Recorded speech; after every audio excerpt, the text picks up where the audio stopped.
শ্রমকোড বাতিল সহ কেন্দ্রের বিজেপি সরকারের শ্রমজীবী ও কৃষক বিরোধী নীতির প্রতিবাদে আগামী 12 ফেব্রুয়ারি দেশব্যাপী ধর্মঘট সফল করার লক্ষ্যে প্রচারে নেমেছে ত্রিপুরা অটোরিকশা ওয়ার্কার্স ইউনিয়ন।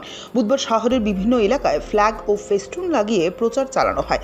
এদিন উপস্থিত ছিলেন সিপিএম রাজ্য নেতৃত্ব অমল চক্রবর্তী। তিনি বিজেপি সরকারের নীতির তীব্র সমালোচনা করে শ্রমজীবী মানুষের স্বার্থে ঐক্যবদ্ধ আন্দোলনের আহ্বান জানান। সবাই জানেন, আমাদের দেশের শ্রমজীবী মানুষ এবং তাদেরকে সমর্থন করেছে দেশের কৃষক সমাজ, ছাত্র, যুব, নারী, অন্যান্য গণতান্ত্রিক অংশের মানুষ। আগামী 12 ফেব্রুয়ারি গোটা দেশব্যাপী ধর্মঘটের আহ্বান করা হয়েছে।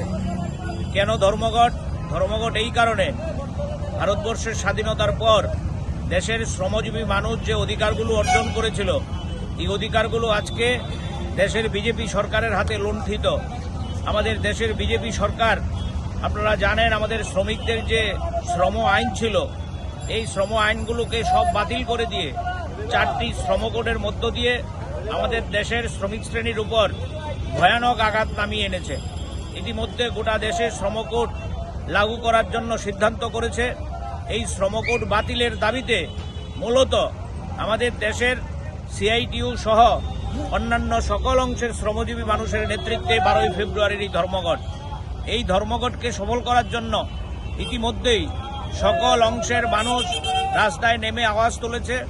আমাদের রাজ্যের সিআইটিইউর অন্তর্ভুক্ত ত্রিপুরা মোটর শ্রমিক union, Tripura autorickshaw workers union, Tripura E rickshaw শ্রমিক ইউনিয়ন এবং আমাদের যে টিআরটিসির কর্মী ইউনিয়ন, এই 4টি সংগঠন মিলে আমাদের রাজ্যে পরিবহন সংগঠনের একটা ফেডারেশন আছে, all India road transport workers federation. এই ফেডারেশনের নেতৃত্বে আজকে আমরা প্রচারে বেরিয়েছি গোটা আগরতলা শহরে।